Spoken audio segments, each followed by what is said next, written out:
ஸ்ரீமதே ராமானுஜாய நமக. தினம் ஒரு திவ்ய பிரபந்தம் தொடரில் இன்றைக்கு 1785வது பகுதி. திருமங்கியாழ்வார் அருளியிருக்கக்கூடிய பெரிய திருமொழியை அனுபவித்து வருகிறோம்.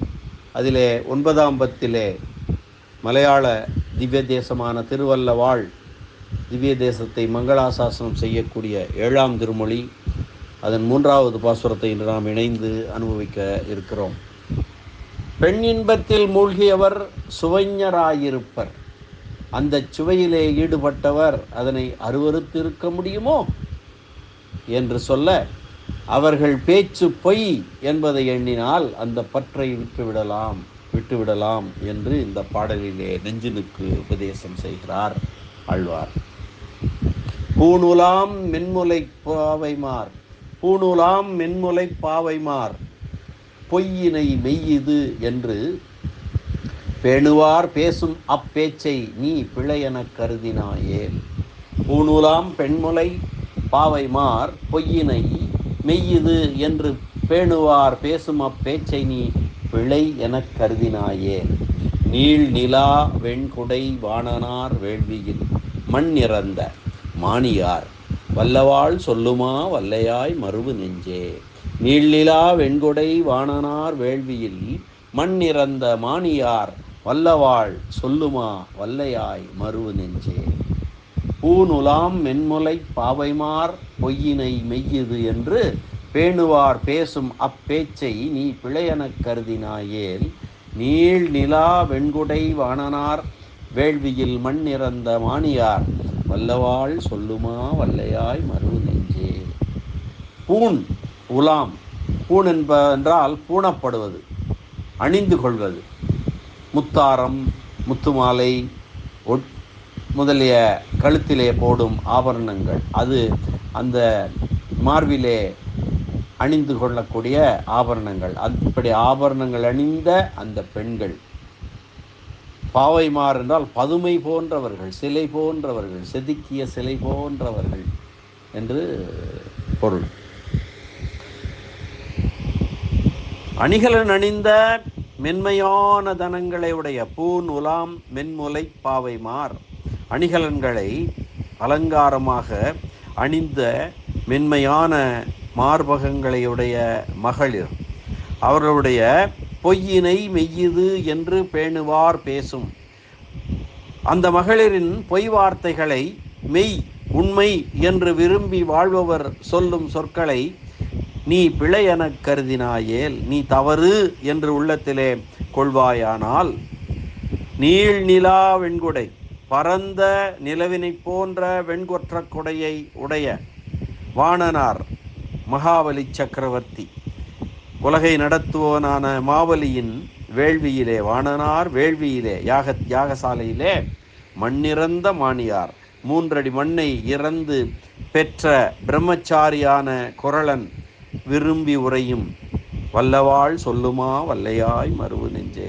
அவன் உரையக்கூடிய அந்த திருவல்லவாள் திருத்தலத்தை மனதிலே கொண்டு வாயாலே பாடி உய்வாயாக என்கிறார் ஆழ்வார். நெஞ்சே, ஆபரணங்கள் விளங்கும் தனங்களை உடைய பெண்களின் பொய் வார்த்தைகளை மெய் என ஆதரிப்பவர்கள் பேசுகின்ற பேச்சை தவறானது என்று கருதுவாயானால், பரந்த நிலவினை போன்ற வெண்கொற்ற குடையுடன் வாழ்பவனான மகாபலி சக்கரவர்த்தியினுடைய வேள்வியிலே 3 அடி மண்ணை இறந்து பெற்ற வாமனமூர்த்தி எழுந்தருளியிருக்கக்கூடிய வல்லவாள் திருவல்லவாள் என்கின்ற திருப்பதியை வாயால் சொல்வதுடன் நெஞ்சாலே பொருந்துவாயாக என்கிறார் திருமங்கையாழ்வார் இந்த பாசுரத்திலே.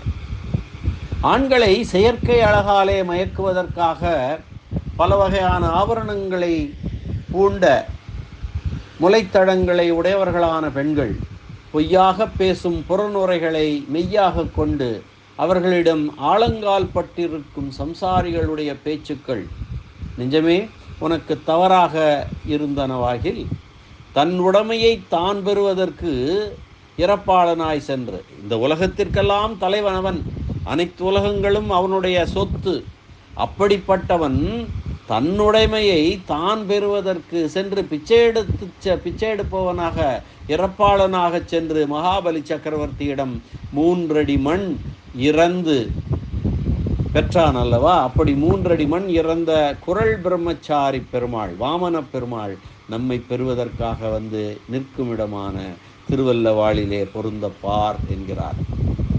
அங்கே மகாபலி சக்கரவர்த்தியிடம் சென்று 3 அடி மண் இறந்தார்.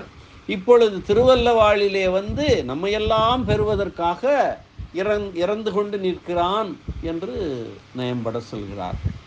பொய்யினை, பொய் என்பதை உடல் என்றும் சொல்லலாம், உடலை பொய் என்றும் சொல்லலாம். அப்படிப்பட்ட பொய்யான சரீரத்துக்கு விபரீத லட்சணையாக மெய் என்று பெயரிட்டிருக்கிறார்கள் தமிழர்கள். எப்படி ஒரு உயர்ந்த செய்தி பாருங்கள். இந்த உடல் பொய், ஆனால் இதற்கு மெய் என்று, மெய் என்றால் உடல் அல்லவா, மெய் என்று பெயரிட்டிருக்கிறார்கள். எப்படி பொய்யான ஒன்றுக்கு மெய் என்று பெயரிட்ட தமிழர்களின் மேன்மையை என்னவென்று சொல்வது?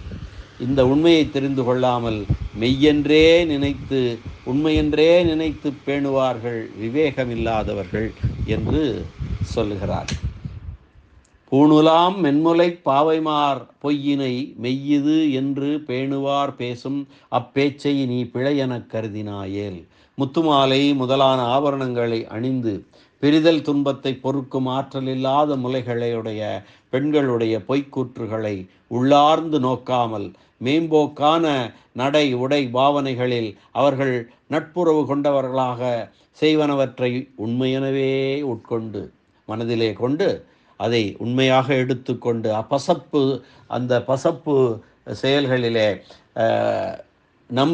அவற்றை நம்பி எந்த காலத்திலும் ஒரு சேர மெய்யாகவே இருக்கும் இறைவன் திறத்தைப் போலவே விரும்பி வாழ்பவர்கள் சொல்லும் வார்த்தையை நீ தப்பு என்று உள்ளத்திலே கொள்வாயானால்.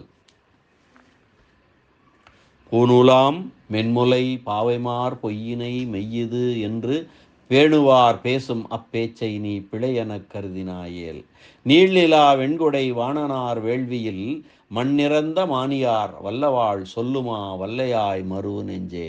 நிலா பறந்தது போல இருக்கின்ற வெண்கொற்ற குடையுடைய மகாபலி சக்கரவர்த்தியின் வேள்விச்சாலையிலே சென்று தன்னுடையதல்லாத பொருளை வேண்டியிருப்பவரைப் போல தனக்கு சொந்தமான 3 அடி மண்ணை இறந்து வேண்டிய பிச்சை எடுப்பதில் தழும்பு ஏறியது போன்ற ஒரு வடிவையுடைய எம்பெருமான் தம்முடைய இறப்பாளனாம் தன்மை வெளிப்படையாக தோன்ற வந்து நிலையாக உகந்தருளியிருக்கும் திருவல்லவாளை வாயாலே புகழ்ந்து பாடும்படியாக நெஞ்சாலே நினைத்தலை செய்வாயாக மனமே என்று மனதுக்கு அறிவுறுத்துகிறார். திருவல்லவாளிலே நமக்காக நம்மை இறந்து கொண்டிருக்கிறான், அவனை சென்று அடைந்தால் நாம் உய்யலாம் என்பதை அழகாக சொல்லுகிறார். இந்த பெண் ஆசையை விடுங்கள். அந்த பூணுலாம் மென்முலை பாவைமார் பொய்யினை மெய்யுது என்று பேசுவார், அந்த பேச்சையும் நீங்கள் தவறு என்று விட்டுவிடுங்கள், சென்று திருவல்லவாள் எம்பெருமானை அடையுங்கள் என்று உபதேசம் செய்கிறார். தனது நெஞ்சுக்கு உபதேசம் செய்வது போல உலகத்தவர் அனைவருக்குமே உபதேசம் செய்கிறார் இந்த பாசுரத்திலே திருமங்கை ஆழ்வார். பாசுரத்தை மீண்டும் ஒரு முறை அன்வயிக்கலாம். பூநுலாம் மென்முலை பாவைமார் பொய்யினை மெய் இது என்று பேணுவார் பேசும் அப்பேச்சை நீ பிழையெனக் கருதினாயேல். நீள் நிலா வெண்குடை வாணனார் வேள்வியில் மண்ணிறந்த மானியார் வல்லவாள் சொல்லுமா வல்லையாய் மருவு நெஞ்சே என்ற இந்த அற்புதமான பாசுர அனுபவத்தை இந்த அளவிலே நிறைவு செய்து மீண்டும் நாளை சந்திக்கலாம் அடுத்த பாசுர அனுபவத்துடன். நன்றி, வணக்கம். ஸ்ரீனிவாச வெங்கடேச ராமானுஜதாசன் திருவரங்கம். திருவல்லவாள் எம்பெருமான் திருவாள் மார்வன் ஸ்ரீவல்லவன் கோலப்பிரான் திருவடிகளே சரணம்.